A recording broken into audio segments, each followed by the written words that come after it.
Badlands. Explain those Badlands. That's a hell of a name.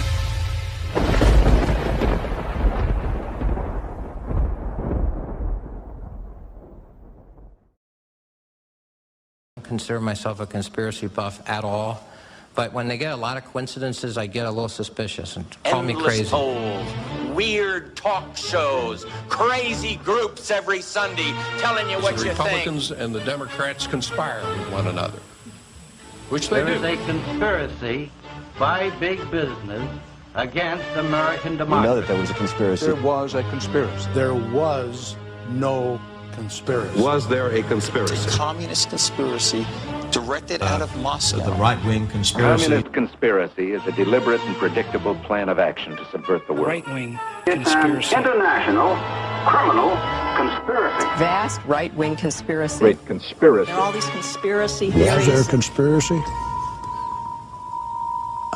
I don't know. Perhaps themselves even involved in the conspiracy. There was a conspiracy. No evidence of a conspiracy. Anybody would have to be a fool nowadays to dismiss conspiracies. Conspiracy theory. Cockeyed conspiracy theory. Conspiracy theory exists because there really is conspiracy. But they never told a soul about it. In fact, they engaged in a vast conspiracy. Since you get accused of being a conspiracy theorist, of being a paranoid. The historical context of actual conspiracy.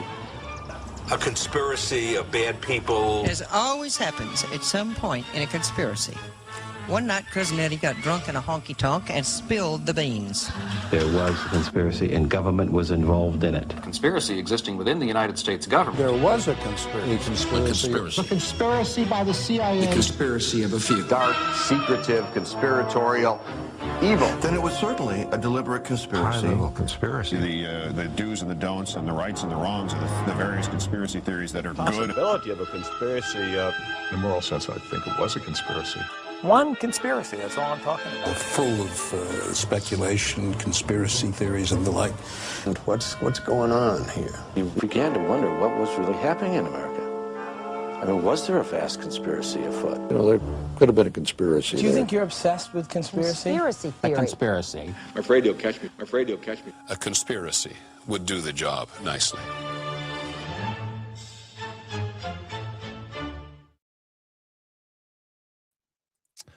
Well, good evening, everybody, and welcome to another episode of your favorite Monday night show, and probably your favorite show, period, Baseless Conspiracies. As always, I'm joined by Zach Paine. Zach, how you doing, sir? John, I'm doing great. How about you? I'm doing pretty darn good. I like that shirt. Is Thank that you. a toucan on there? That is a toucan. Yep, yep. And where's the guns? There's the gun. Nice. Yeah, yeah. With a suppressor or a can, as it were. That's awesome. Yeah. Oh, I get it. Can. Yeah, yeah. Two cans, baby. How's your weekend going? Or how was your weekend go? The weekend was good. It was nice and relaxing. Lisa and I got some opportunity to spend whole 48 hours alone, basically. I mean, except for the dogs. The dogs were, ever present. They they're a handful. You say that every week. Are they like getting more difficult or something? Yeah. I mean, Chi-Chi, the older that he gets, the shorter the duration that he can wait before he has to go outside again. Yeah. Isn't he like 20 years old? He's damn near 20 years old. Yeah. Yeah. Yes. And then Muffin, she just uses it to her advantage.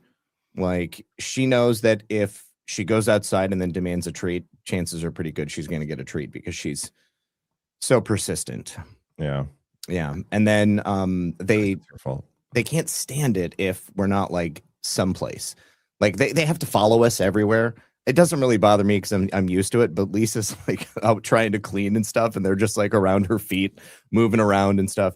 And after all these years, they definitely prefer to stay near their mom. They want to make sure that she's okay, basically. Yeah. Protecting the it is sweet. It is sweet. But it is what it is. They know I don't need any protection. So yeah, because you have a bajillion guns and everywhere you go at all times. Right. Show me your new gun. I've got 3 guns behind me. Right here.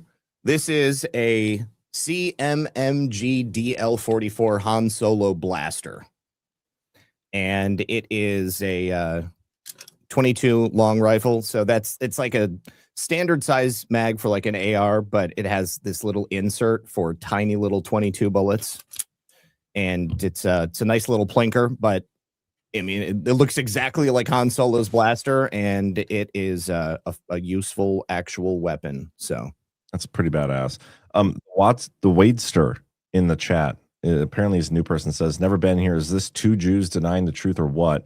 No, I am a Christian nationalist. Well, hold the on. United States of America. You may have missed the memo. A couple weekends ago, me and Chris identified all of us as illegal alien black tranny Jews. So there that we can go. Financially benefit in all ways, and if anybody disagrees with us, we can call them anti-Semitic. So that's right. So if you're gonna try to tell us tonight that 9/11 happened as the government said, then unfortunately you're probably an anti-Semite, and you also don't like black trans girls. Yep, or illegal aliens. Or illegal aliens, illegal black trans women. That's us. Bad Jew Media. Yep. I completely forgot about that. You know, you gotta play the J card when you can, right? It's your new identity, Zach. You need to live and breathe it. Otherwise, nobody's gonna believe us. Yeah. Well, hold on. I forgot my dreidel. Let me go get it. Anyway, yeah. So 9/11 conspiracy night. Excited about that. Is there anything you want to talk about before we get into that topic? Before we talk about 9/11, the Epstein files, I do not want to talk Epstein files. No, I know you don't want to. We're not going to talk Epstein files. I have, so I have a main storyline for tonight, but I have like some lead in for 9/11 because I know that you like evidence-based research. So I wanted to start the conversation about 9/11 with a list of things that cannot be debunked, but which completely shatter the official government explanation of what happened on 9/11. All right. Yeah. Let's hear it. Oh, you don't want to do it now or just? Well, no, I thought maybe we were going to do our sponsors and we're going to toss the subject out. I suppose we can do that. Let's get a quick word from Rise Attire first. They got a new ad out and it's awesome. So take a listen to this. Okay. What up, Badlanders? Are you ready to rock something new in 2026? Well, as always, we got you covered with the Rise Badlands Native Collection. Built from the rich tones and rugged terrain of the Dakotas, equal parts beautiful and brutal. Old roots, new vibe. Whether you got gators in your backyard or you have to take a bush plane to the post office, Badlanders are worldwide. Different dirt, same tribe. By the way, your friends at Rise have a deal for you. Show up at GART rocking your native gear. Swing by our booth and get in to win a free Badlands Rise hoodie of your choice. And don't forget, every order throws fuel on the fire of the Made in USA parallel economy. So grab something now at badlandsmedia.tv/rise.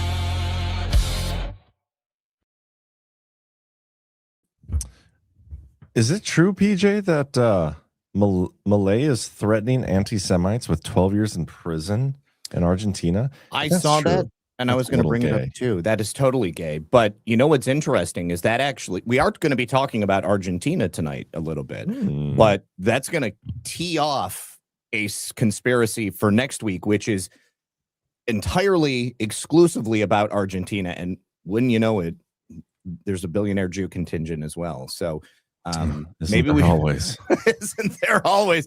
Maybe we should save that question for next week because I'm not read in on whatever statements were made. So I guarantee you, PJ, that if you give us until next week, I will look into this and I will tie it into the story that I was already planning to talk about next week. Yeah, and maybe I'll figure it out and talk about it tomorrow on the show. There you go. By the way, guys, so tomorrow, I said this on my show this afternoon, but it won't be live. It'll be pre-recorded because I got to book a flight. I'm heading down to Zach's area. Might actually go see him in person. We should go to gun range. Dude, I'm down. I mean, I'm strapped. I've got plenty of bullets, and I got a couple of guns I haven't shot yet. I want to shoot that Star Wars one. We can do that. Actually, I just realized my 22 caliber has not arrived yet. I need to figure out what's up with that. Also, TNTMD asks if that new video of the cruise missile hitting the Pentagon. That video that I think you're referring to is an animatic that actually came out like a couple of years ago. It was done by like a special effects guy. And if you've got a link and you want to send it to us, we can pull it up. But there's only the one official angle of the Pentagon, which is totally getting hit by some type of a missile, cruise missile or otherwise. And then there is this other angle, which appears to be like a helicopter above the Pentagon or, you know, some type of other video from above. But yeah, that's definitely fake. Yeah. Yeah. Okay. So I got one more sponsor, and then I think we should talk about the concept of the show so that the new people aren't like all up on my dick about how stupid and we should do that every week. Every week. We probably should. So real quick, one more sponsor.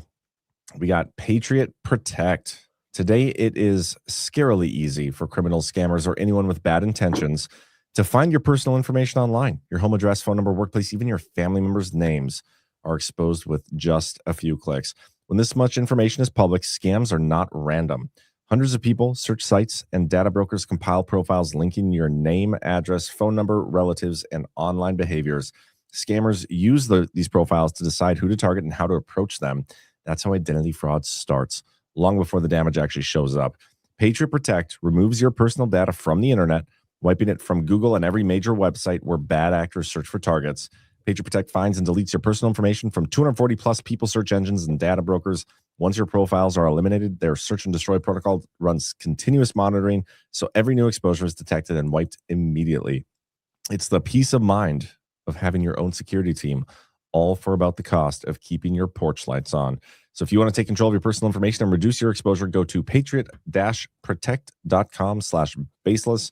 Use the code Badlands for 15% off all Patriot Protect plans. Again, that's patriot-protect/baseless. Alrighty. If I can just comment on Patriot Protect.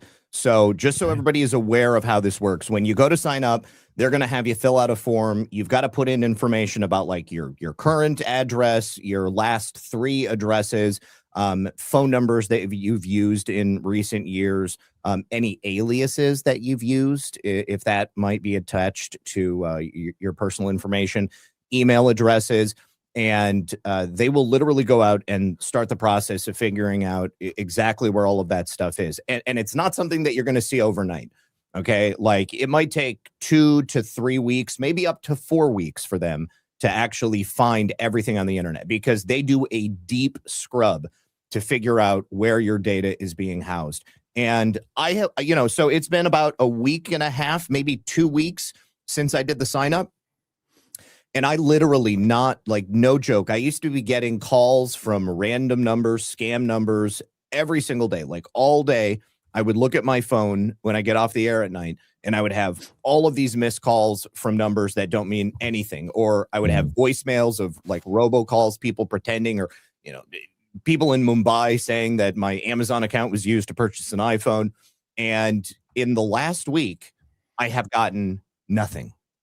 I literally no calls, and I can't even believe it. Like, I wasn't expecting it to be that good that quick, but it truly is. We have a Hail Nick Fuentes bot in the chat. Hail I don't know if it's a bot. He might not be a bot. Probably a real person. I mean, there's a lot of Nick Fuentes fans out there. Yeah. Anyway, no, Patriot Protect's awesome. We will have one more sponsor here a little bit later. But okay, so concept of the show, guys. Baseless Conspiracies. We've been doing this for now.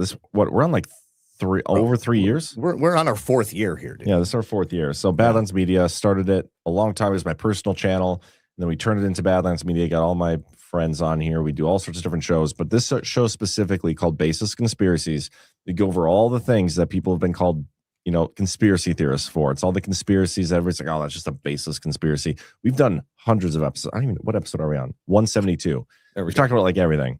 So how the show goes, Zach is like an encyclopedia. He comes with a conspiracy, and I play the normie. Sometimes mostly it's because I haven't heard the conspiracies, but also because I'm very like logical and fact-based, like driven. I need to see the facts to like get convinced of something. So it works well. Sometimes I ask questions because they're legit questions. Sometimes I ask them because I'm playing my role on the show. I'm the skeptic. Yes. So don't hate me for that. I'm going to ask questions that might be dumb sometimes. I'm not actually dumb. I'm retarded, but I'm not dumb. So, Zach, let's do it. Take us into it.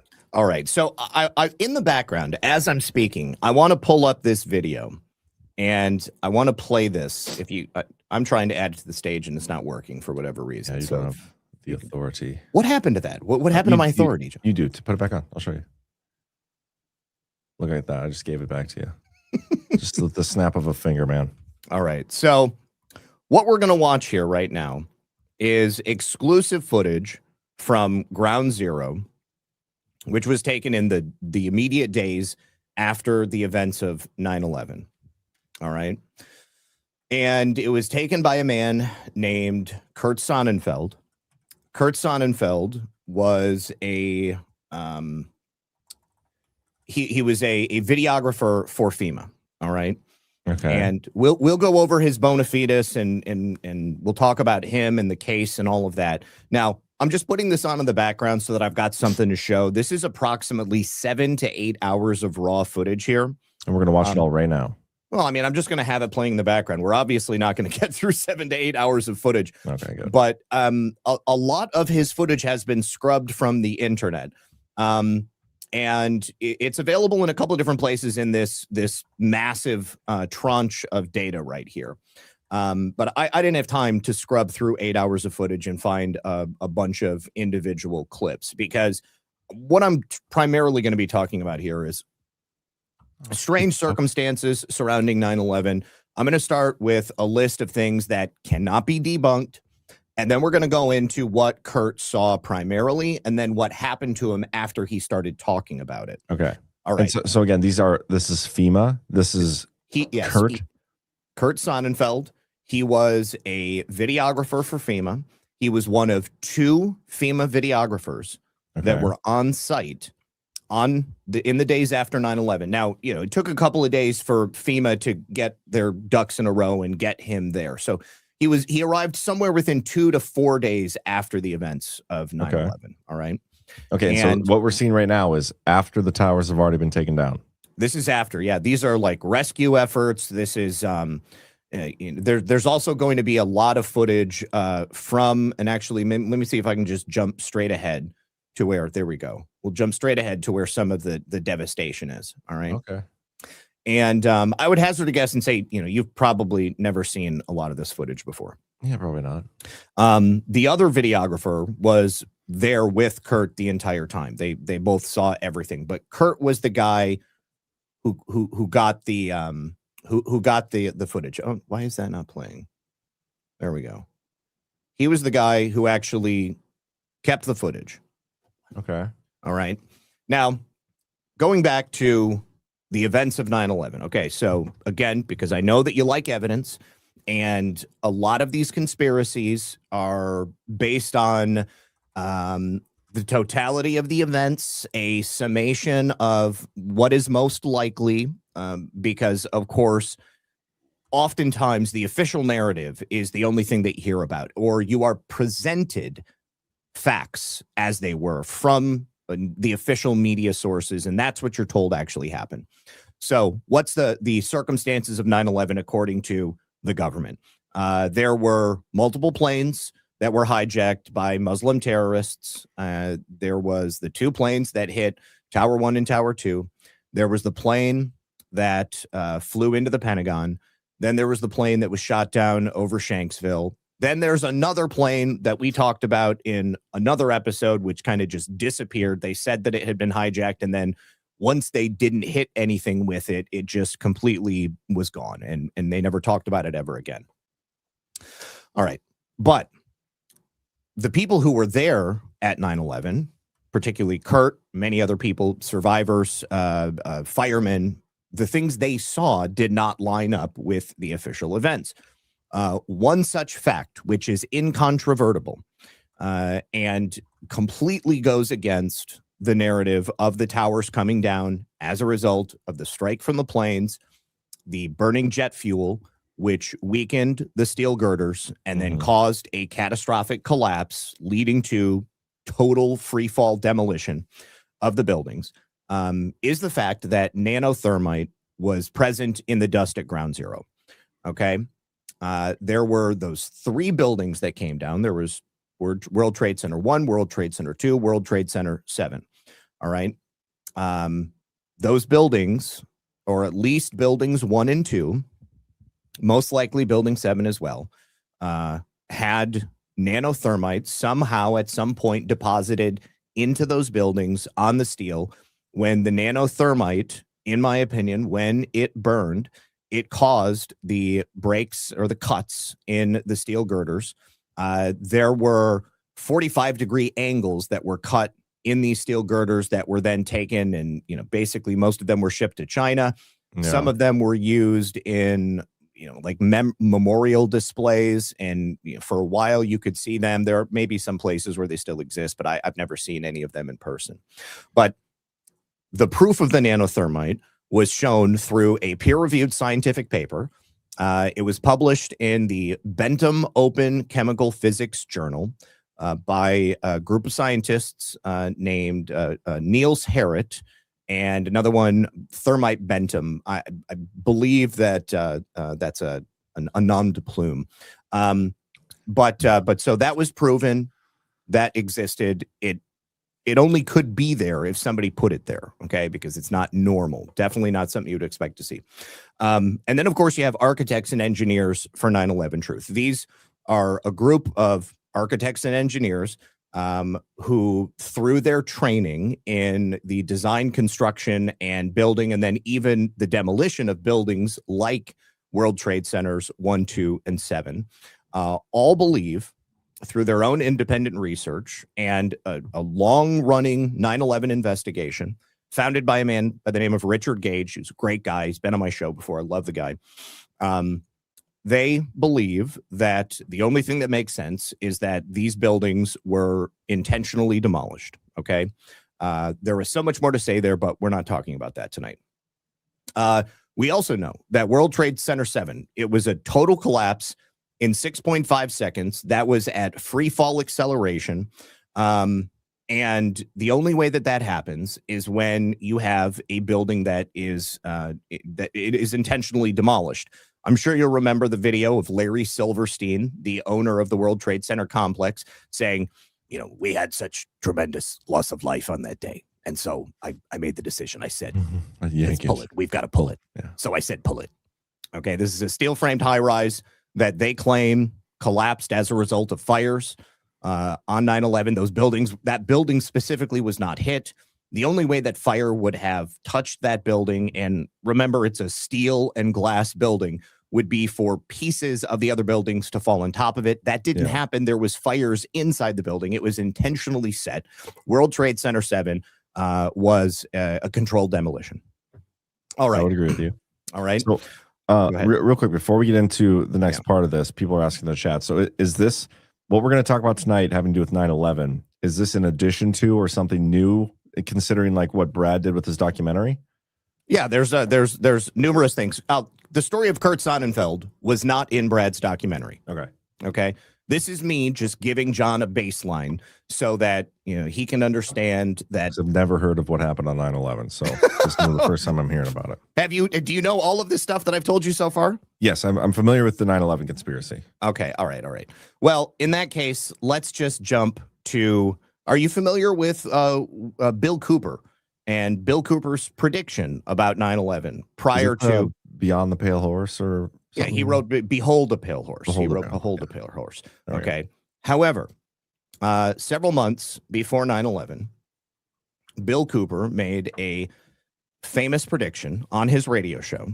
Mm-hmm. This was on June 28th of 2001. Let's listen. I think I remember hearing this, yeah. Oh, wait, hold on.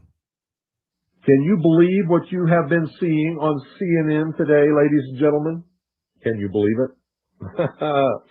Supposedly, a CNN reporter found Osama bin Laden, took a television camera crew with him, went into Osama bin Laden's hideout, interviewed him. Someone said Alex Jones said the same thing. Yes, he did, but Bill Cooper said it first. So Alex Jones stole his work and Well, not long after this, Bill Cooper was murdered in his driveway by IRS agents. That's right. Okay, and then Alex Jones became the spiritual successor to Bill Cooper. Top lieutenants and colonels and generals in their hideout. This is a CNN reporter with a camera crew. And he came out and told everybody, within 3 weeks, Osama bin Laden is going to attack the United States and Israel. Now, don't you think that's kind of strange, folks? You see, because the largest intelligence apparatus in the world, with the biggest budget in the history of the world, has been looking for Osama bin Laden for years and years and years, and can't find him. The FBI also, under the leadership of Louis Freeh, has been looking for Osama bin Laden for years and years and years and years and years and many years, and can't find him. Some doofus jerk-off reporter with a camera crew waltzes right into his hideout and interviews him. And you know what his budget is? Zip, zilch, nothing. Now, that tells us two things. Either everyone in the intelligence community and all of the intelligence agencies of the United States government are blithering idiots and incompetent fools, including the entire apparatus of the FBI and all of their personnel,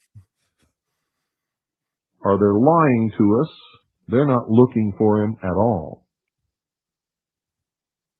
And the second is the truth. You see, the CIA created Osama bin Laden. They recruited him. They trained him. They found his leadership. They brought them all together. They showed them how to fight the Soviet Union in Afghanistan. And when that was over, they still continued to fund him and train him, and they're now using him to help bring about world government by making him the big boogeyman, because they can't use Saddam Hussein anymore, because they needed a new boogeyman.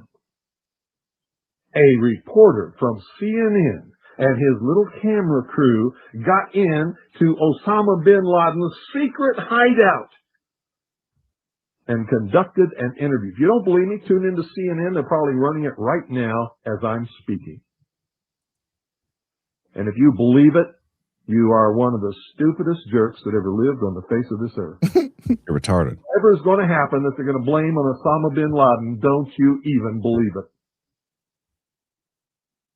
So I have never actually seen the Osama bin Laden CNN interview. Hold on. Let me just see if it's still on YouTube. I highly doubt it. Or I'll look for it if you want to. Okay. Yeah, you do that. You do that. And in the meantime, I'm going to go ahead and switch back to Kurt's footage right here as I exit out of Bill's picture. Now, you know, I actually did, John, sorry I'm going to do this to you, but I did want to show you one thing related to the Epstein files. No, you promised. You promised. So, did you realize that with all of the files that we have, I mean, and all of them are dated, they're serialized and all that stuff, they go from 1995 on, and between 1999 and 2001, there is a suspicious missing gap. There are 25,000 serialized numbers that are just missing from the Epstein files, which coincides with 9/11, which is very strange. Very, very strange. So wait, what does that mean? That there's no files that are dated from like the year 2000? They go right up to 1999, and then they go right after in 2002. And the 25,000 file numbers from that point to that point are just missing. They are not in the files. So there is a chunk of time where there is file numbers, but there is no files related to those file numbers, and they just happen to coincide with that period of 9/11. Now, it was said that the only reason what? This document's from 2000. Okay. Well, I don't know. So did somebody just post that? Like, did you verify it? No, I went and looked for other stuff and I couldn't find it. But I mean, I couldn't just continue to look through every single number. Okay, so that number right there, EFTA. Hold on, let me look at. Okay, so EFTA 000450001, and that number again was EFTA. Okay, well, I don't know. I would like to go through and continue to look and see if it's not just innocuous stuff like this. Like, well, take a look at all of it. Well, hey, man, Either you just way. said there was a data set missing. I'm just saying, I found one in 30 seconds. Okay, all right. Well, and I also found that interview. Oh, really? Okay, well, just hold on to it. Or a clip of it. Hold on to it. Okay, so if you don't mind, go back to the video. Right. And we can go ahead and let me play that. Oh, and it's not working for some reason. What the hell? Here, let me send you this, and you play it from your end. Sorry for ruining the show, guys. You have to be right all the time. Well, hey, my rules play skeptic. No. I'm actually glad. I'm actually glad that you showed me that. Okay, go ahead with that. All right, and I'm going to exit out of that on my own. All right, so Kurt Sonnenfeld. He was from Denver, and he was employed by FEMA there, 35 years old at the time of 9/11. And they, as soon as 9/11 happens, they dispatch him out, and he and his partner are supposed to go and get as much video and photographic evidence as they could. It was going to be used to make a report about what happened on that day. They were supposed to document the rescue and recovery efforts. They were there for several weeks, and there was no restriction on where Kurt or his partner could go. They were not told that they couldn't film anything, that anything was off limits. And they definitely saw things that gave them pause as they were, hearing the structure of the story being written around them. So at the end of this time where they were filming, Kurt was so disturbed by what he saw that he declined to hand the footage over to FEMA. And shortly after 9/11, he and his wife, around Thanksgiving, they go to Thailand. While he's in Thailand, he and his wife had a bit of a bad time while they were there, mostly because Kurt was also suffering from a slight problem with drug and alcohol addiction. While they were in Thailand, he disappeared. His wife couldn't find him. She found him 2 days later, and he was shacked up in a seedy Thai hotel with two women, and he was doing drugs. His wife was furious. Kurt Sonnenfeld was, yes. To be fair, I think that he was a little bit disturbed about everything he saw during the time that he was filming there. I think he also knew that he was going to be in a lot of trouble because he did not turn this footage over, and he was legally obligated to do so. But he also felt that the true story of what happened on 9/11 is not what this footage was going to be used for. If he handed it back to them, it was going to get buried, and there was no way that the truth was ever going to come out. It was basically going to be his word against everybody else's. I respect that. It's like moral responsibility versus legal responsibility. Mm-hmm. And if nobody's actually getting hurt for not holding up to your legal responsibility and the moral responsibility is greater, I think that's the move. I respect it. Yeah. So once he and his wife came back from Thailand, she told him she was going to leave him if he didn't get his shit together. All right. So they began working on their marriage. He had another slip up. She had actually filed for divorce or was in the process of filing for divorce. They were going to split up. But at the same time, they were also telling anybody that would listen that what happened in New York was not what the government was telling us. One of the things that Kurt learned was that on the weekend prior to the attacks on the World Trade Center, all the electricity had been cut off for approximately 36 hours. which meant that no security cameras were working. And, basically nothing would be working. If you wanted to get in those buildings, if the electronic locks were not being controlled by electricity, somebody could just walk in, people could walk up the stairs, and pretty much anything could happen. That's totally irregular. And for them to have been down for that long, it leaves the door open for some really bad things to have happened. Perhaps the planting of that nanothermite or anything like that. So when was the security cameras down? This was 1 weekend prior to the World Trade Center attacks. All security cameras at the World Trade Center were down. All electricity was cut off at the World Trade Center complex. For how long? For 36 hours.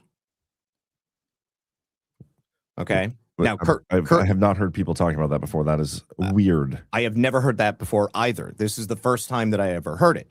Now, that's probably because Kurt learned it while he was there. He also learned that there were a number of evacuation drills that were done at the towers in the weeks leading up to it, in addition to that electricity being cut off. I'm sure I've told you before that the security company that was in charge of the security at World Trade Center was a company called Securicom. They're notable because the director of that company was Marvin Bush. Marvin Bush is the youngest brother of George W. Bush. Okay, so what's Marvin doing these days? I think he's probably living high on the hog, if I had to guess. I'm not sure. I haven't looked Marvin up in a while. Marv Bush. Yeah. There was also a pre-positioning that Kurt learned about because of his position at FEMA. There were hundreds of government personnel who were already in New York on September 10th, including a large contingency of FEMA employees. That's totally abnormal because, allegedly, nobody knew that 9/11 was coming. Of course, George W. Bush said, heck, we had no way of knowing that they would have flown those planes into those buildings, even though they totally war gamed the whole thing. Everybody knew that this was coming, except for the people who died in the buildings. So this is documented because FEMA officials had already set up their command post at Pier 92, which was very close to the World Trade Center, on September 10th, one full day before the attacks actually took place. Now, what Kurt saw in World Trade Center 6 is what really convinced him that this was, definitely something that people had planned. And when he went down into the basement to film the damage, now World Trade Center 6 was crushed because World Trade Center, the North Tower, fell on top of it. But when he went inside there, there was a steel vault that only opened with a combination code. It was like built into the basement in the cinder block. Okay. I'm so apologies for interrupting. But before we continue, I looked up Marv Bush. Mm-hmm. Did you know that he used to work for Houston Casualty Company, an insurance company, HCC, and they were one of the insurance companies that insured the World Trade Centers?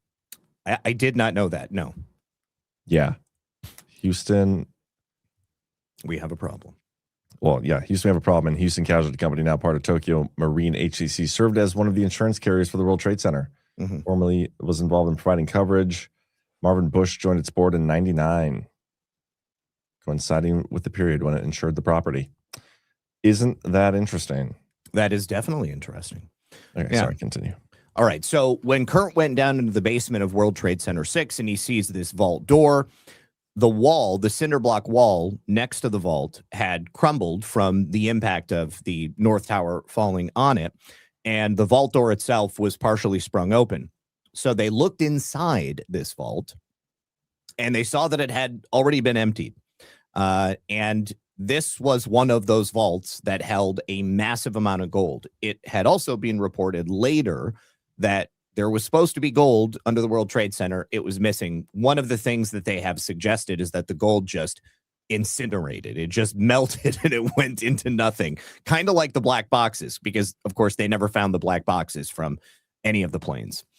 But they found the ID. They found the ID. They found the passports. Yes. Yes. Street. Yeah. They found a note. That's crazy. Yeah, totally crazy.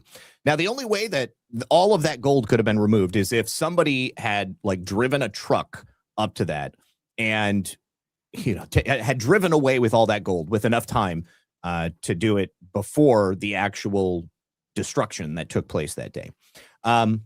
He also said that the Secret Service, the Department of Defense, the FBI, the IRS, the SEC, the Office of Emergency Management's Crisis Center, as I have spoken about before, occupied huge amounts of space in World Trade Center 7. There was a whole bunch of federal agencies that had office space there. CIA did as well. This is also where the mayor's command center was. And that was, nobody told anybody about this. And it was only after World Trade Center 7 went down that it was discovered that not only was this the command center for all of these government agencies, there was also a clandestine domestic CIA station inside that same building. That was not publicly known. It was not publicly acknowledged. It only was divulged after the effects. And there was the reason they had this particular station in New York City was because this is where they set up to spy on all of the diplomats coming in to New York City to the United Nations from all around the world. It's interesting, I think, because I've even asked publicly, like on my show, why the hell do we still allow the United Nations to occupy that space inside New York City? And I never considered that in terms of intelligence, it's probably a gold mine. Oh, I'm sure. You've got all of these diplomats coming from all around the world with diplomatic immunity, and they're like, hey, I'm just going to party in New York for a couple of days while we're here, and we'll just, sow our wild oats, so to speak. An evaporated gold mine, Zach? And yes, an evaporated gold mine. So now pretty much all this stuff, it's been confirmed. But Kurt was one of the people who was trying to talk about this in the immediate aftermath of 9/11. And a lot of people didn't want to talk about it. Certainly it wasn't divulged in the official 9/11 report. Most of the people on the 9/11 commission said this was a snow job from the start. This was just destined to fail from the very beginning.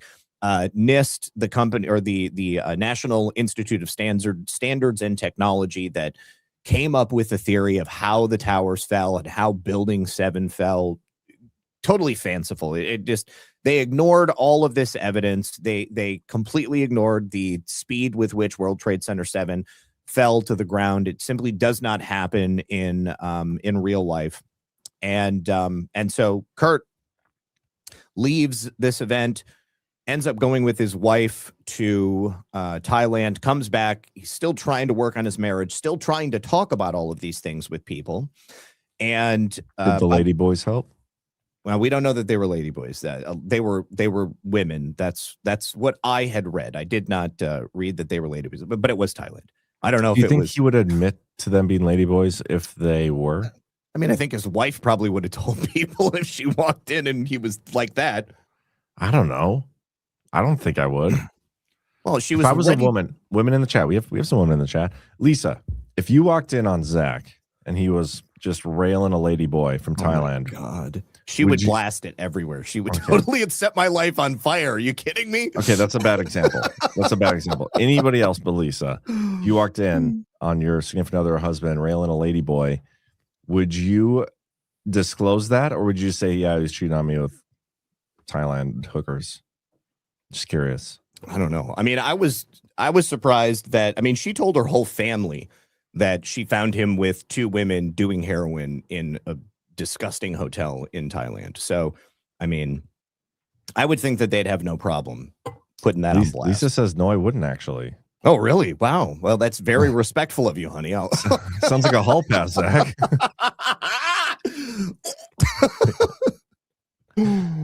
It's a joke, guys. Relax. Yes, of course it's a joke. Probably a joke. Okay, so so you can imagine it was a tumultuous couple of months. New Year's Eve, January 1st, 2002, just a couple of months after 9/11. Kurt and his wife go to a party. Okay.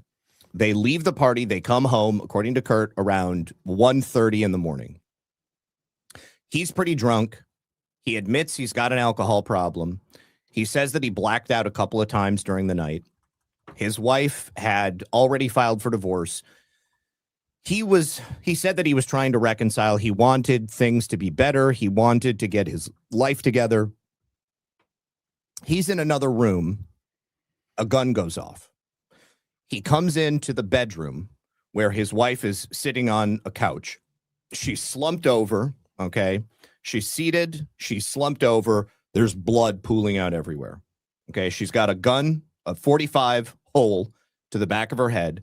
The bullet is lodged coming out of her skull on the other side. It's not even out like through. It's like it went in and it started to come out, but it did not come all the way out. Oh. Yeah. He freaks out, okay? He runs over and he picks his wife up. He picks her up and he props her back and he looks at her head and he's like, oh my God, he's got blood all over his hands. He calls the police, calls 911, and he says, I can't believe she shot herself. Okay.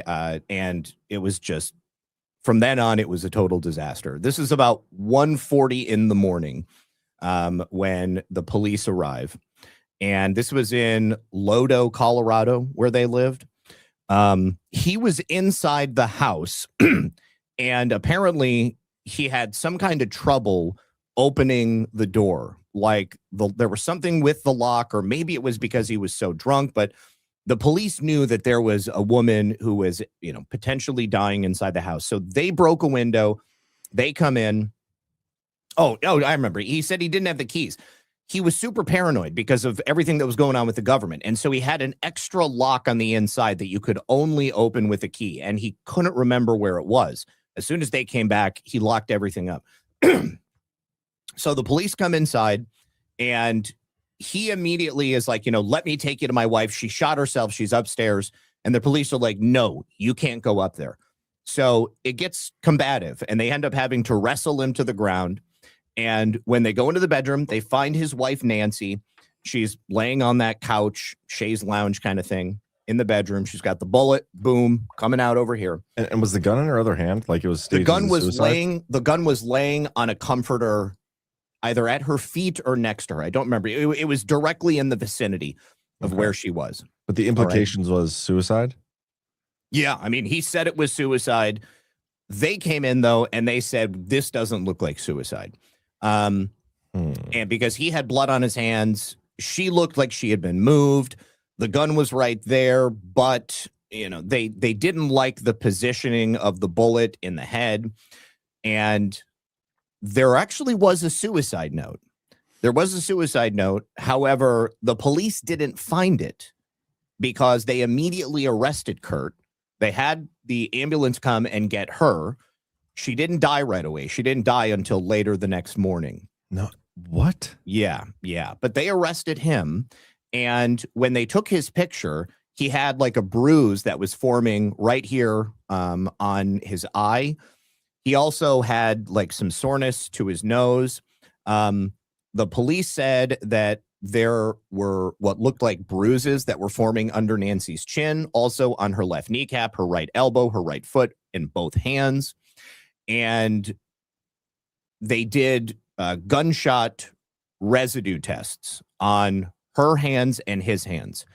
He had no gunshot residue on his hands. She did have gunshot residue on her hands. And she also had her fingerprints on the gun. Kurt's fingerprints were not on the gun. So on top of that, after they did the tests, they show that, yes, in fact, it lines up enough with what he was saying. But the fact that he had her blood on his hands, they didn't like that. But he was like, listen, I saw my wife. She's bleeding out. I pick her up. I held her. And then I called 911. I mean, what am I supposed to do? I was totally freaking out. So he did also have a little bit of blood splatter on his face. Now, his defense team suggested that the blood splatter came from when he picked her up. And, she's actively bleeding from the head. So, there was no blood in her nose or mouth. So it couldn't, that's according to the police, could not have been aspiration. But she was still alive, her blood was pumping, I think it is possible that perhaps there was a spurt that came from the hole in her head. I'm reading about this. So they his fingerprints were not on the gun. No. And he did not have gun residue on his hand, but she had some on hers, and her fingerprints were on the magazine. Yes. And the suicide note was in her handwriting. They confirmed that. They confirmed it. The suicide note was in her handwriting. Now, interestingly, the suicide note, because they didn't investigate it as a suicide, they investigated it immediately as a murder. They took him in and they charged him with murder right away. They didn't bother to investigate the scene or secure the scene. As part of Kurt's defense, he had to hire a forensic investigator to come into the house and do their own investigation. And, his investigator said, okay, well, this blood pattern matches Kurt's story. She shot herself. She slumps over. Okay. He picks her up, and then repositions her because he's checking her out to see what's going on. If he had shot her, his fingerprints would have been on a gun. He would have had gunshot residue on his hands. The police claimed that he had gunshot residue on his clothing. And obviously that blood spatter on her face, they said, they could not explain where that came from. And they couldn't put the gun in his hand, but they believed that it was him, and that was what they did. They charged him with murder. So when the private forensic investigator comes in and she looks around the house, she finds this slip of paper, which is, the suicide note written to Kurt. And it basically said, what is more beautiful than death and love? And then she crossed out love and she wrote, Kurt gets some help. Okay? Wow. And then she's dead shortly thereafter. So they set a trial date for June 15th, and they had apparently built this case. The private team working for Kurt said that the investigation was shoddy, that they did not properly investigate. They had a predetermined outcome that they were looking to make the circumstances match up, and they were prepared to defend Kurt, and they thought that they were going to be successful. One day before the trial, on June 14th of 2002, the deputy district attorney, Michelle Ann Amico, at the behest of the Maine district attorney, completely dismisses the charges against Kurt Sonnenfeld. And they dismissed them without prejudice, which meant that the investigators could continue to investigate, and then he could be charged at a later date. But when the defense team had found that suicide note, which the police had never bothered to take, and it was obvious that it was Nancy's handwriting, and it was from a piece of paper that was torn out of her journal, they were like, we think there's a significant chance that we are going to lose this case, which is just awful, right? I mean, like, do you want justice or do you just want to win? Like, I keep asking myself that a lot lately. Like, do we want the truth, or do you just want people to think you're right about something? Yes. Yeah, I see it a lot. Yeah, well, especially with the Epstein stuff. It's the question I'm finding myself asking and getting shit for a lot lately. Yeah. But I said we were going to talk Epstein, so I'm sorry for bringing that up. But yes, interesting. Yeah. But it's, so how long did they keep him in prison until like last minute? They're like, okay, well, we don't have a case. No. He was able to get out on bond prior to that. And he went, and he was just preparing for his defense. What's even more shocking to me is that his legal team was a public defender. Like, he didn't go hire like the best attorneys that you could buy. Frankly, I have never heard of a public defense team doing as good of a job as they did for Kurt Sonnenfeld in any other case that I've ever seen. Generally speaking, the public defenders are friends with the judges. They're friends with the prosecutors. And although they might seem like they're going through the motions, a lot of times it seems like public defenders, they don't necessarily have as much of an interest in ensuring that the truth comes out or that you receive the best defense. And I'm sure there's probably going to be some lawyers out there who tell me I'm full of shit, but I've just watched too many court things. and seen this take Yeah. place. And I've seen people who have gone through the system. And, you know, maybe they took a different interest in this because it was a high profile murder case. And it seemed like there was enough evidence to suggest that Kurt didn't do this. But then you combine it. Like, you know, with personal experience, how expensive good lawyers are. Mm-hmm. I got to imagine the public defenders probably aren't, and no offense to public defenders. I know some people probably start there, but like people move on from being public defenders because, like the good ones anyway, because not all of them are that great. Yeah. Yeah. All right. So some interesting things happened while Kurt was in custody. And this may explain the injuries to his face, or, you know, perhaps the scuffle that happened in the house might explain what we saw in the mugshot. But he said that he was beaten by police at the precinct. He said in the effort to try to make him confess, one of the police suffocated him.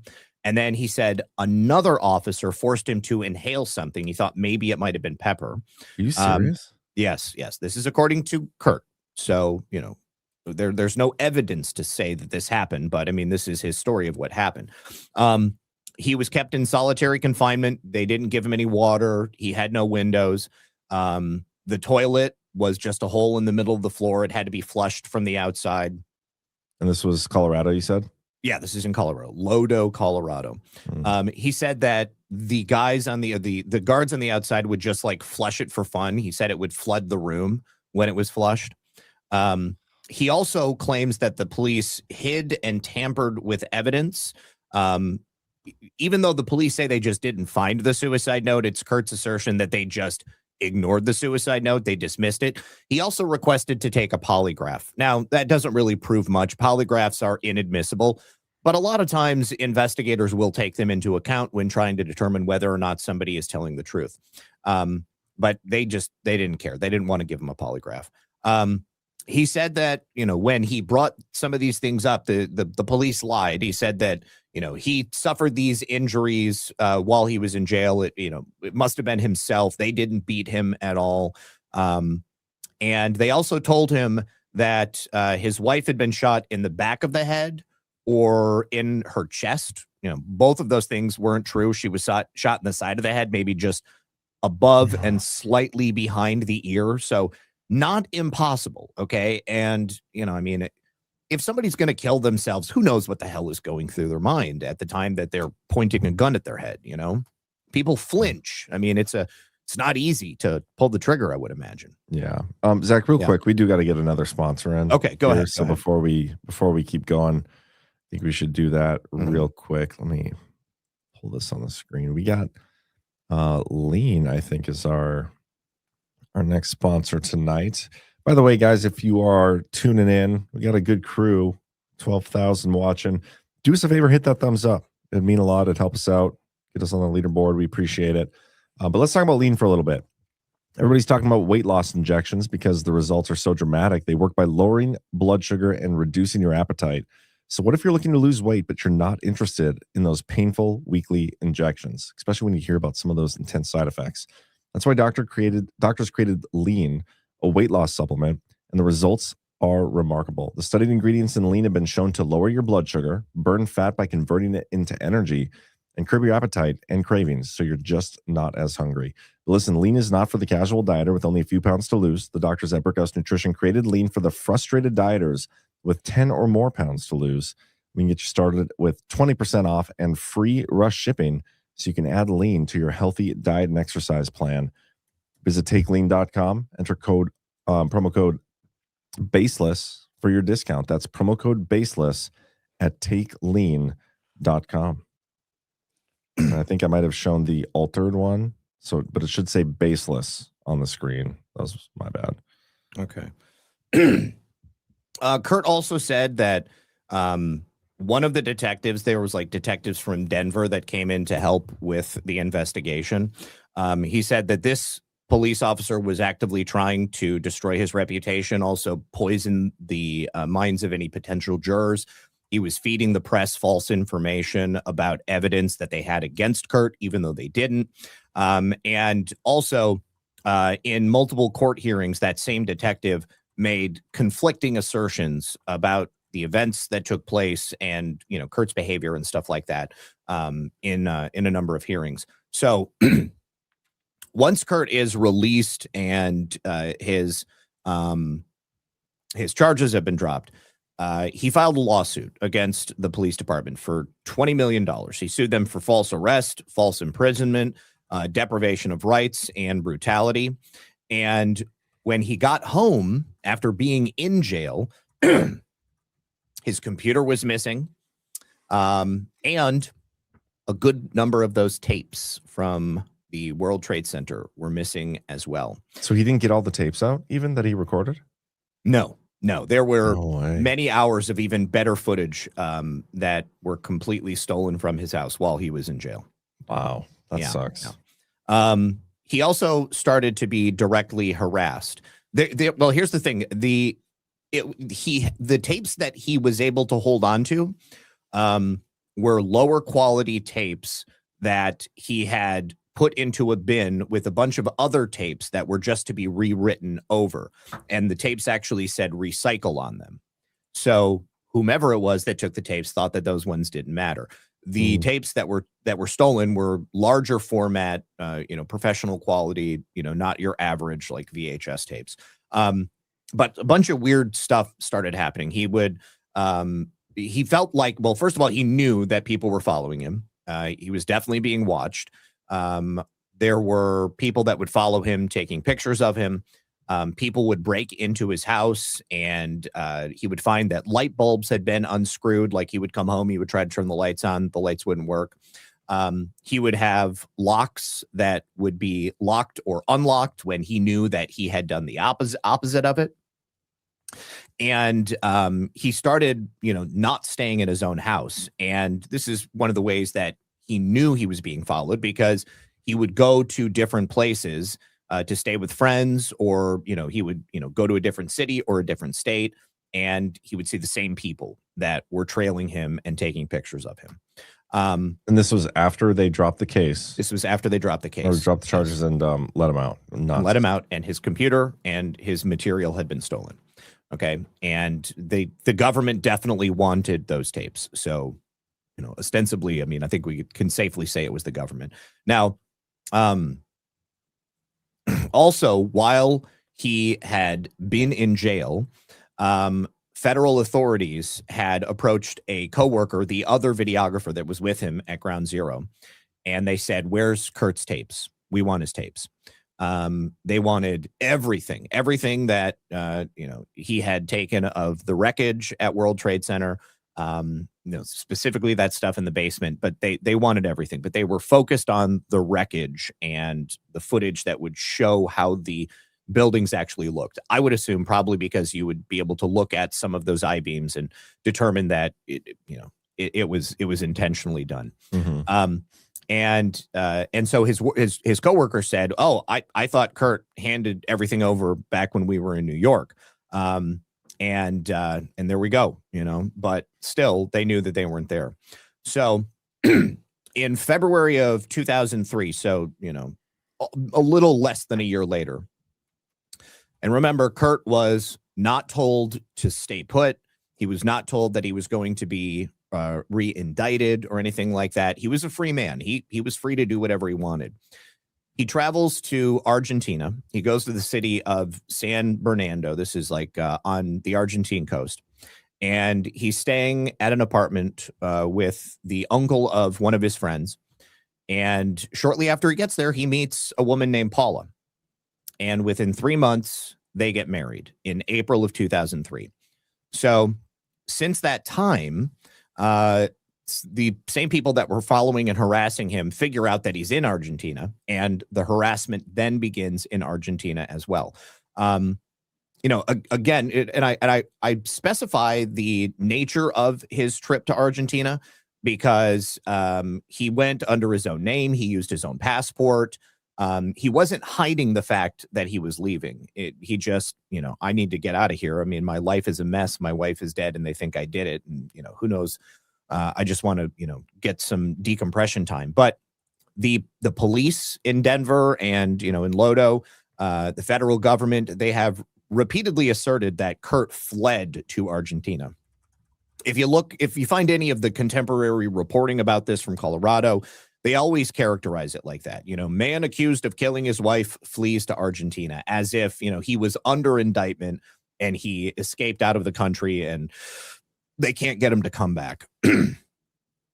So in October of 2005, there's an article that's written in the Buenos Aires Herold, and Kurt is interviewed, and he's talking about his case, and he's saying that, hey, my wife and I, my new wife, Paula, and I, we are still being followed. We are still being photographed. We're still being harassed.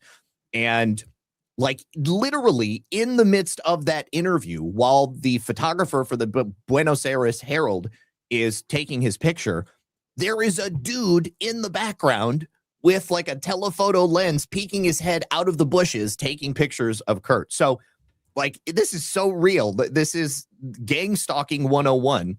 The dude is totally being followed. And after he moves there, he has all of these videos that he had taken but not returned that they didn't get. And they try to go to the American Embassy in Buenos Aires to see about getting a visa for his wife so that they can travel back to the United States. And his wife, Paula, said that she was treated really poorly by the embassy staff. Everybody knew who Kurt was, and they were not kind to him. So they didn't like that he had gotten away, and basically the government hadn't gotten this footage. While he was there, because he was an accomplished videographer, he was working as a TV producer. He was even in like an ad for Burger King. And what's funny is that ad for Burger King actually aired in the United States. And yeah. And so in September of 2004, U.S. prosecutors had actually re-indicted him. So 2 years later, they re-indict him, and they don't tell him because he's in Argentina. He ends up discovering that he's back under indictment. Did they find new evidence or something to? That's what I was just going to say. So this is based upon a supposed or a alleged jailhouse confession. For 4 days out of the time that Kurt was in that jail, he was with a fraudster and an identity thief and a robber by the name of Robert Dreyer. Trustworthy guys. Yeah, real trustworthy guy. So Robert Dreyer is sharing the cell with him. And he said that during those 4 days, Kurt got really comfortable with him. Dreyer said that Kurt was arrogant. He was stupid. He thought he was better than everybody else. I've never gotten that impression from all the footage I've watched of Kurt. I've got like a 13-minute interview we can watch here in a little bit. But he says that he told him that on that night, Kurt's wife at the party had caught him with another woman. She left the party, walked home. Kurt drove and then got to the house. She was there. They had an argument, and Kurt decided the best thing to do was to shoot his wife, and that's what he did. And when Dreyer asked, how'd you get around not getting gunshot residue on your hand, he said that's what saran wrap is for, claiming that he had wrapped his hand in saran wrap. But here's the thing: in order to do that, he would have to have his entire hand wrapped in saran wrap. He would have to have his wife's hand like holding the gun, and then he would have to hold it up to her head and have her finger on the trigger. It sounds unlikely, but it was enough for the prosecution to refile the charges. Now, it's worth saying that Dreyer did not receive anything for this alleged jailhouse confession. He gave it to them out of the goodness of his heart. I personally don't buy that for a second. Just because he wasn't up for any charges doesn't mean that he didn't ask them for, a get out of jail free card in the future or something like that, because it was very obvious that the police and the prosecutor wanted Kurt, and the government wanted him even more. So basically, he spent the next 11 years fighting this in Argentina, and he got numerous court decisions from like lower courts and then the Argentine Supreme Court, because the federal government of the United States was trying to extradite him. There were 5 separate decisions by the various Argentine courts to say that, no, we are not going to extradite him. We don't believe that the evidence is sufficient. Plus, Argentina does not extradite when the country that is seeking the prisoner has the death penalty. But And I was reading through it, and it says that Colorado wasn't seeking the death penalty. well, they said that they weren't seeking the death penalty. However, the death penalty was there. Now, of course, the trial had not happened. And just because Colorado says we're not going to ask for the death penalty doesn't mean that the judge at the end of it isn't going to assign the death penalty. Sure. Okay. There was no guarantee of that. Now, eventually, the governor at that time of Colorado signed a proclamation stating that Kurt Sonnenfeld will not receive the death penalty if he is convicted. And eventually, the state Supreme or the Argentine Supreme Court overturned the 5 prior decisions stating that Kurt could not be extradited, and he was going to be extradited. On the last day of Cristina Fernandez de Kirchner's time as president in 2015, she gave Kurt Sonnenfeld a unconditional, yes, that's her. Yeah. She reversed the extradition and she gave him permanent asylum status. So he is now living in Argentina as a refugee of the United States. And unless somebody makes a decision that says otherwise, he is safe from being extradited. But it literally came down to the last day. And there was a ton of reporting here at the time. Conspiracy theorist who killed his wife set to be extradited from Argentina. And then Fernandez de Kirchner at that very last moment was like, yeah, psych, we're not going to do that. Now, she left the presidency. She immediately went on to become vice president, and she was going to run for president again. She was tried for corruption, and she was convicted. She was sentenced to 6 years in prison. Wait, who's that? This is Cristina Fernandez de Kirchner. Oh, wow. Okay. She was 72 years old at the time she was convicted, and so I believe she is serving her prison sentence on house arrest, because in Venezuela or in Argentina, when you're over 70, you can get house arrest. So I think I would just like to close out the show. Well, hold on, a couple things. So I'm reading about Sonnenfeld or whatever. He apparently testified to Argentine Congress multiple times about his videos. Yes, he did. Yes. Hold on, I want to find the other part where it said the Argentine government cited its opposition to the death penalty's denial despite the death penalty not being a factor. Sonnenfeld insists that the U.S. government is using the death of his wife Nancy to get him for not handing over all the videos, which he stated proved that the official 9/11 narrative of a surprise attack is false. Has anybody actually interviewed this guy? Yeah, there are. Well, I've got a 13-minute interview that's in English. He's done several other interviews on Argentine TV, so it's in Spanish. But like I said at the beginning of the show, a lot of this has just been scrubbed from the internet.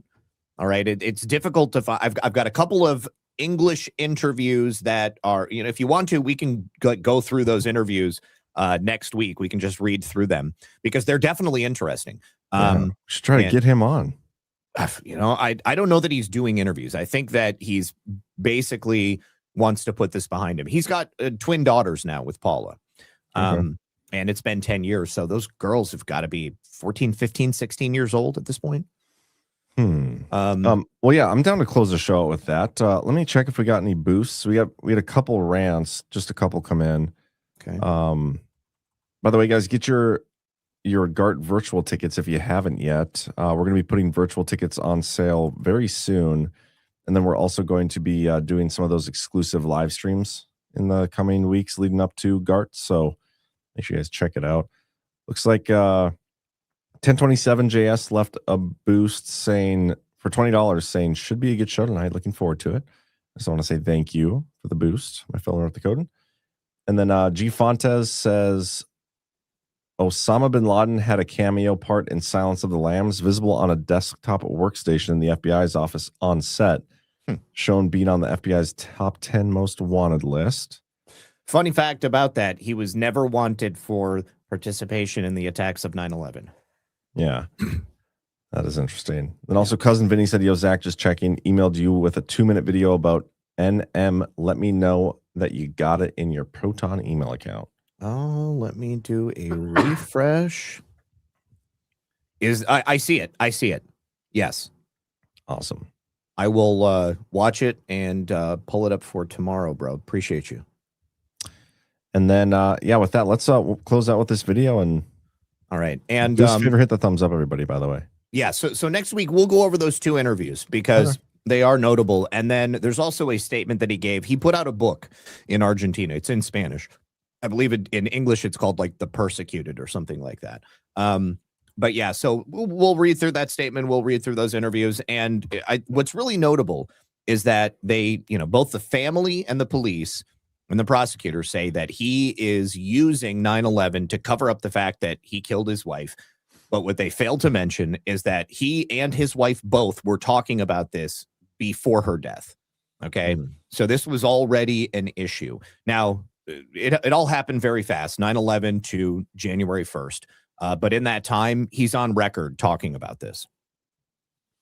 Okay, so guys, get your boar bristle beard brush as well. Softdisclosure.com. Yes, you be greatly appreciated. No, I should check if we have any more Rumble Studio ads before we play that video. Yeah, do that. Yeah, we could do. Do you want to do Emerald Med? Oh wait, I have to wait. I have to wait another 2 minutes. Okay, well, that's we can wait 2 minutes. That's fine. Let me see. Oh yeah, okay. Let me see if I got some. I have an article with some. Oh, here. Let me show you. I'll show you his mugshot. Yeah, I saw one. It looked like he had a black eye. Yeah, it does look like that's starting to erupt. Yeah. So there's his black eye, and I mean, like the police admitted that they scuffled with him at the house because he was trying to get to his wife. Does he have frosted tips? He does. He had blonde hair. His hair was dyed blonde when he was at 9/11. Gotcha. So it's growing out here. Yeah. Let me see this. Oh, there is the lead detective that did the investigation. There is their house right there. This is the window that they had to break to get inside. Here is Nancy. Unfortunately, before her death, taken before her time. Yeah, very sad. This is them after they got married. She said that he was her soulmate. From all. And then here he is at Ground Zero. That's crazy. There they are. He was together. in Colorado. They flew him to New York because he worked for FEMA. Yes. Yeah. He was he was a big deal at FEMA. Like, I mean, he taught first responders like disaster response and, how to, weave your way through these things. So, I mean, he knew what to look for, especially given the circumstances of what they were saying happened. And that's why his spidey senses went off when he got there.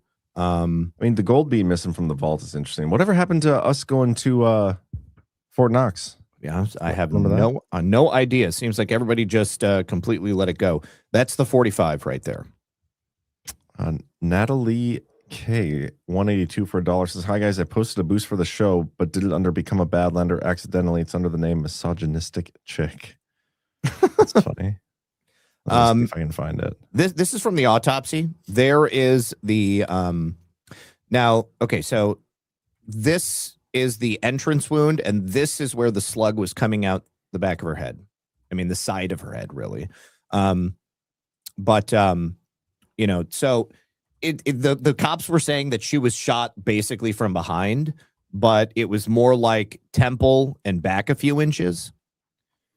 And it's crazy to me that the 45 didn't go all the way through. Yeah.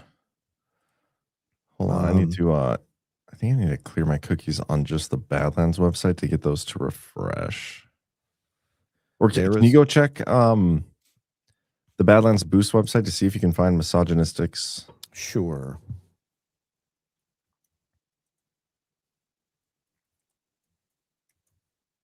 So I'm trying to see if I can figure out how to do it. Oh, I just spelled it wrong.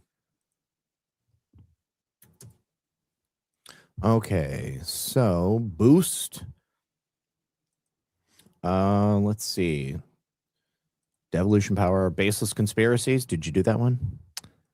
I did 1027JS.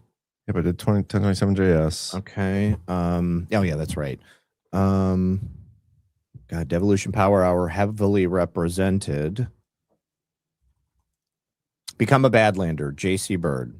Yeah, that's not. We're looking for the one under the name Misogynistic Chick, and I'm not seeing it on there. Let me see if I can find older ones. I don't see it either. I'm going further and further back.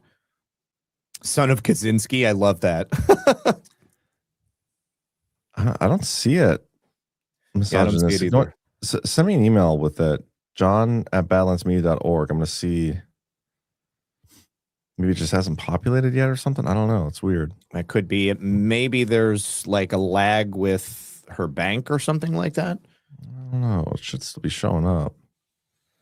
I'm not seeing it. So, but I appreciate the support. We'll get that sorted out and we'll read it next time. And then Kairos 5326 Burning Bright boasts a boar bristle beard brush. Alliteration. I like it. Solid. Okay, let's see if we got the Rumble Studio ad here. If you want to take that off the screen, we'll do. Should we do Emerald Med or Rumble Wallet? Gosh, let's do Rumble Wallet. All right. They can freeze your accounts. They can shut off your cards. They can lock you out of your money overnight. Banks don't protect you. They control you. That's why real financial freedom starts with ownership.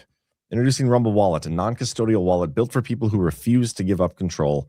With Rumble Wallet, you don't just buy digital currency like Bitcoin and Tether. You can own Tether Gold, real gold on the blockchain. Through Tether Gold, you get direct ownership of physical gold bars, each one fully allocated, verifiable by serial number, purity, and weight. This isn't paper gold. This isn't an IOU. This is real gold without bank vaults, storage fees, or gatekeepers. You can buy, sell, or move it 24 hours a day, 7 days a week, even when traditional gold markets are closed. And if you want, Tether Gold can be redeemed for physical gold, unless you're storing it underneath the World Trade Center. That's power. And when you support creators on Rumble, you can tip them directly using Rumble Wallet, peer-to-peer and outside the banking system. No permissions, no middlemen, no cancel button. This wallet is yours forever.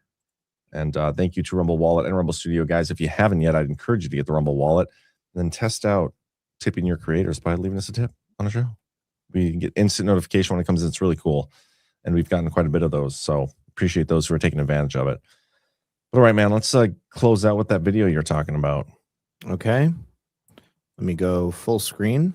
And thanks, everybody. Hit that thumbs up. We'll see you next week. Peace.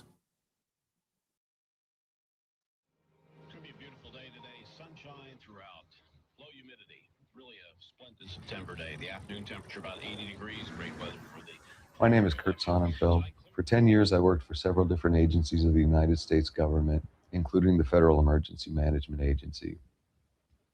In September of 2001, I was contracted to be the official videographer following the attacks on Ground Zero of the World Trade Center.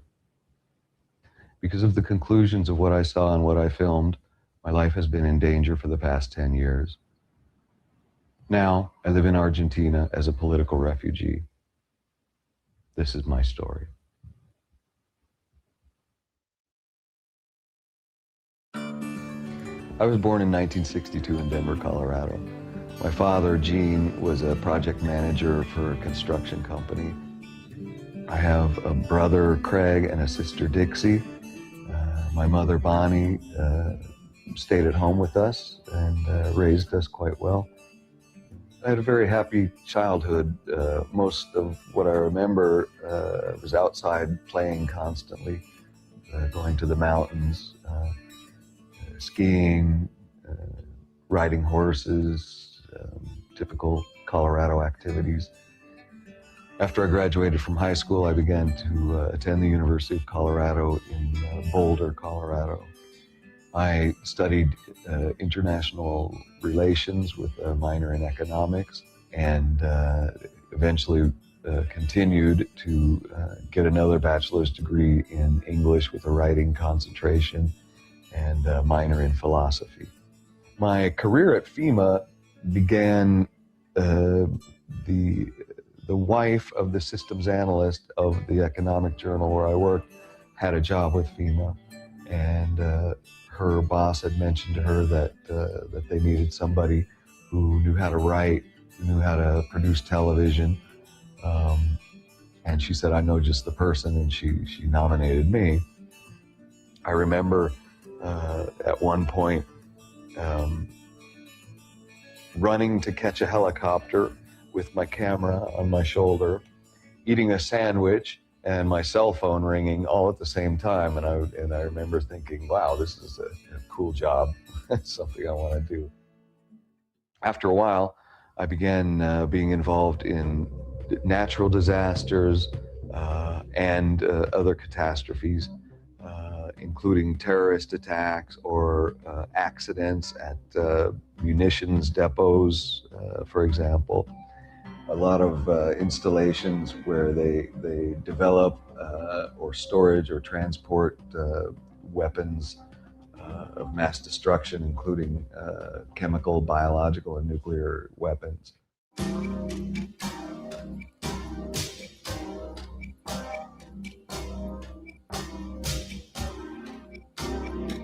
I've got videotape of what's called ton containers full of VX gas. I've got videotape of the disarming of a nuclear bomb. A lot of situations that are typically characterized as confidential or top secret.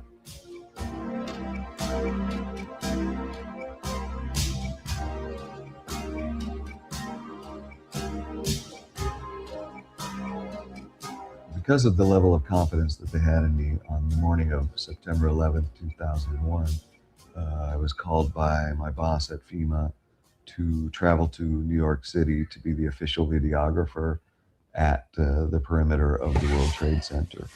This is a box of some of my things from FEMA from my years of responding to catastrophes and disasters.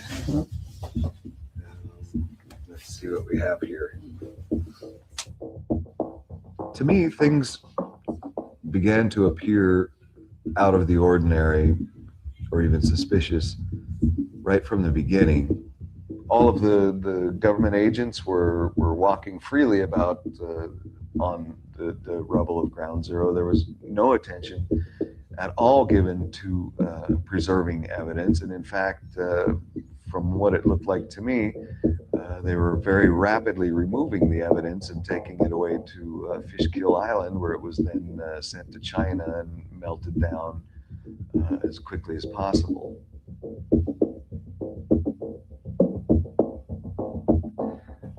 To me, the most suspicious thing of all of what happened on September 11th is what happened to Building 7 of the World Trade Center.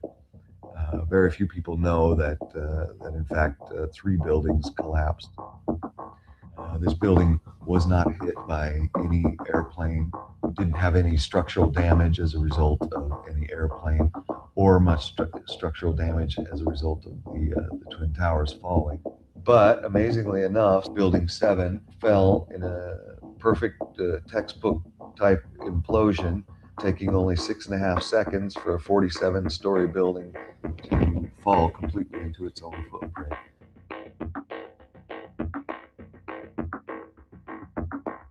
This to me indicates that there was absolutely no resistance between the floors when the building collapsed.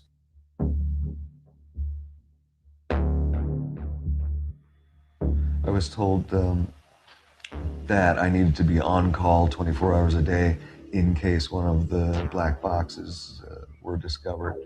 The chances were good that at least one would be found. However, these indestructible black boxes, not even a molecule was found. Supposedly they were vaporized in the collision.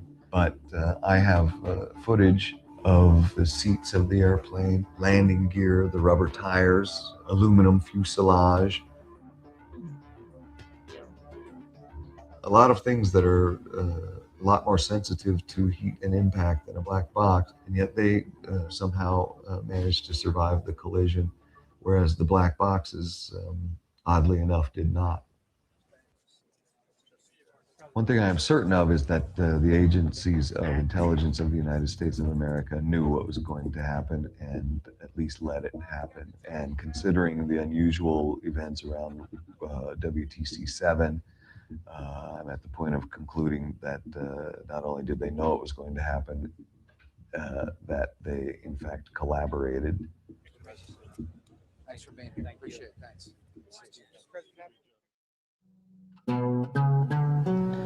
On the first day of the year 2002, my wife Nancy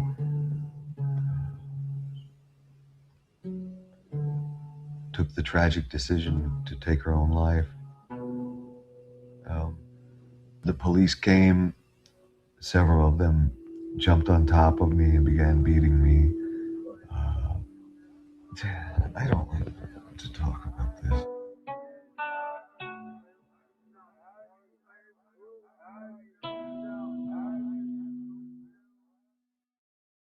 After I was released and I returned back home, some friends of mine called and said that they had a surprise for me, that they had two uncles who lived in Argentina who each had apartments side by side in a town called San Bernardo, which was on the beach, and they offered to let me stay there as long as I needed.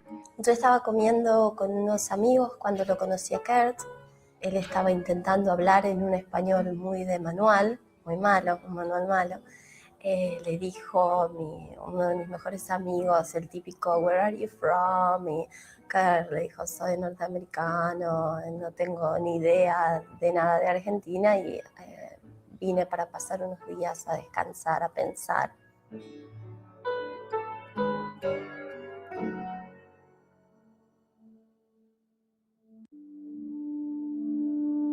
September 11th was approaching. We agreed to do one television show and only not speak of anything controversial, just speak about the heroism and things like that, and just keep it in memory of the victims. However, about 3 days before I was to deliver the original footage, about 20 members of Interpol came charging me in front of my house, threw me up against a wall, threw handcuffs on me, and said that an airplane was waiting to take me back to the United States. They had with them a request from the embassy of Buenos Aires to confiscate all of my documents, all of my video footage, and to remit it immediately back to the United States with the fugitive.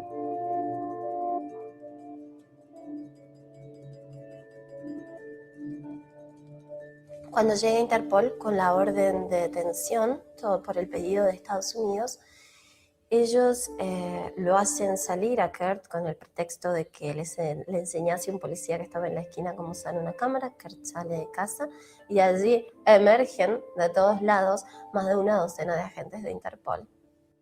What had happened was they had revived the personal tragedy that I had suffered, the suicide of my first wife, Nancy. They used that as a tool to bring me back to the United States, where I was under their control.